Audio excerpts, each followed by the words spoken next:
cars that are way too fast to handle, drivers with a death wish, and track limits made of people. No other motorsport comes close to that time when rally cars had more flying hours than miles. A period that changed rallying forever and that many believe is the golden era of rally. 4 years of excessive speed that could only end in one way. A very scary one. Yes, I'm talking about Group B. It was as beautiful as it was dangerous. It's the demonstration of what both humans and machines can achieve when you give them the freedom to exploit their full potential. That was what the regulations of Group B Rally did in 1983. They divided the cars in categories according to their engine displacement, and then each category had different limitations. What were those limitations? Nothing else than a minimum weight and a fixed size for the wheels. That's it.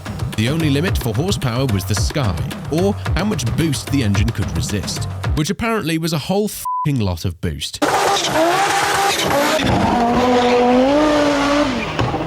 When these regulations came into place, practically every team built new cars from scratch to exploit them, and the power-to-weight ratio of these machines was insane. Some of them even managed to get 2 kilograms per horsepower.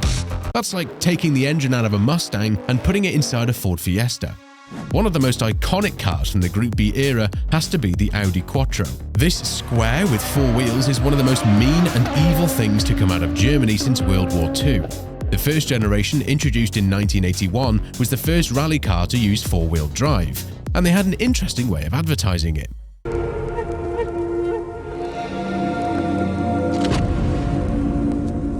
Audi Quattro. Yeah, nobody believed this technology would actually work. People thought it would be too heavy and unreliable, but the Quattro proved them wrong. And when in 1983 Audi built the next generation following the Group B regulations, it became unstoppable.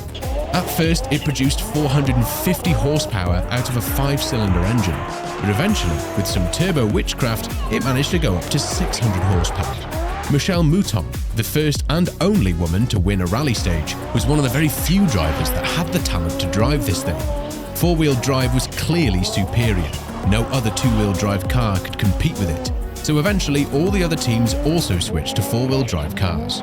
Well, not every team, because Lancia was still convinced they could be in the fight with a rear-wheel drive car. So they also gave the Group B tune to their car, the Lancia 037, a mid-engine Italian beauty that managed to extract over 300 horsepower out of a 2-litre 4-cylinder engine. With that little rear-wheel drive car and a lot of optimism, the Italians were aiming to get the 1983 championship trophy away from the Germans. But trying to race a rear-wheel drive car in snow, dirt and mud against a 4-wheel drive beast that had way more horsepower was hopeless. So obviously the Italian team would lose the championship that year. Except they f***ing won. God knows how, but Lancia managed to take the Constructor Championship away from Audi during a year filled with the most insane rally battles. But the golden era of rally still had one more protagonist, because Jean Boyou, the CEO of Peugeot at the time, wanted to give Peugeot a more sporty image. So he ordered French engineer Jean Todt to develop a rally car and give him 2 strict rules he had to follow. The car had to be 4-wheel drive, since the formula worked well for the Audis, and had to look as similar as possible to the new car that Peugeot planned to take to the streets, the 205, which, by the way, had the coolest commercial ever.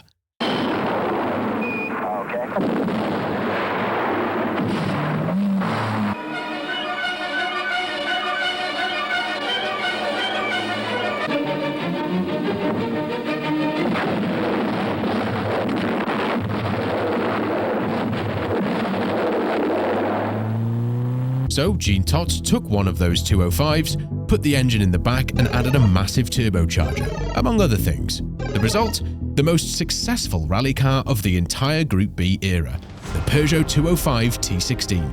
At its peak, it boosted 550 horsepower. Its body panels were made of Kevlar to eliminate weight, which proved to work since the car weighed less than a ton.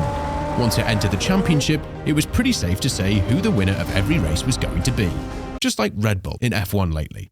Its first victory came in 1984 at the Rally of the Thousand Lakes in Finland. From that point until the end of 1986, the 205 won 16 rallies from 28 starts, which was a record for the whole Group B.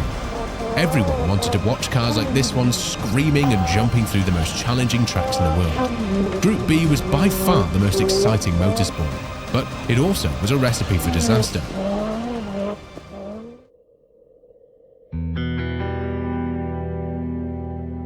Portugal, 1986.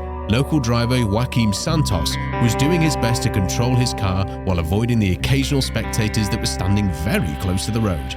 But when a spectator stepped into the road, Joaquim lost control of the car trying to avoid them.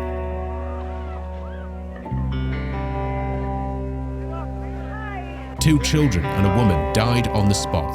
To make things worse, the organisers did not stop the stage until 10 more cars had started.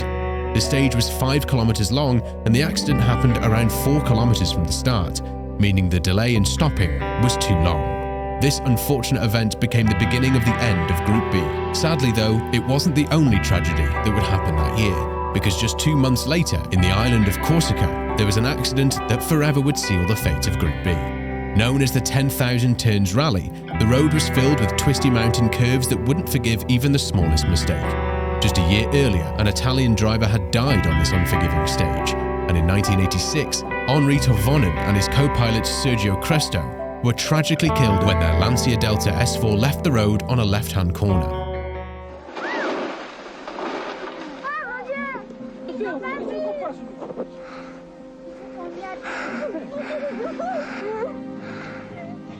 None of them had more than 30 years. Within hours of the accident, the FIA banned Group B cars from competing in the 1987 season. Audi and Ford withdrew immediately, and the remaining manufacturers dismantled their cars at the end of the season. The following years, teams would race under more strict regulations in what was denominated Group A Rally, but nothing else would come even close to what Group B offered. While it was extremely dangerous, it also gave us the most insane rally cars the world has ever seen. And of course, one of the most iconic motorsport rivalries, Audi versus Lancia, which you can watch in this video.